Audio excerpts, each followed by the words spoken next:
મોક્ષ તો એને જોઈએ ને કે જે બંધાયેલો હોય. આત્મા કોઈનાથી બંધાય તો પછી મોક્ષની વાત જ ક્યાં રહી? કોકે તમને બાંધ્યા હોય તો છોડાવવાના હોય ને, પણ આત્માને તો કોઈ બાંધી શકતું. આ મોક્ષ પ્રાપ્ત કરવો ને, સુખદેવજી મહારાજ કે એ પણ અજ્ઞાન છે. શું છે? ભગવાનને પ્રાપ્ત કરવા એ પણ અજ્ઞાન છે. પ્રાપ્ત તો એને કરવાના હોય ને કે જે તમારાથી જુદો હોય.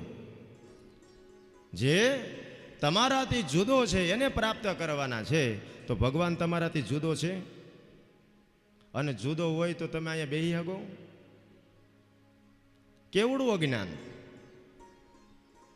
હે રાજા, આ પેલું અજ્ઞાન તું મૂકી દે, કારણ કે મરવાનું તે આ શરીર છે, તું મરવાનો નથી. બંધન આ શરીરને છે, આત્માને કોઈ બંધન નથી. એટલા માટે તું પેલા મુક્ત થઈ જા. તું ક્યાંય બંધાયેલો છો જ નહીં.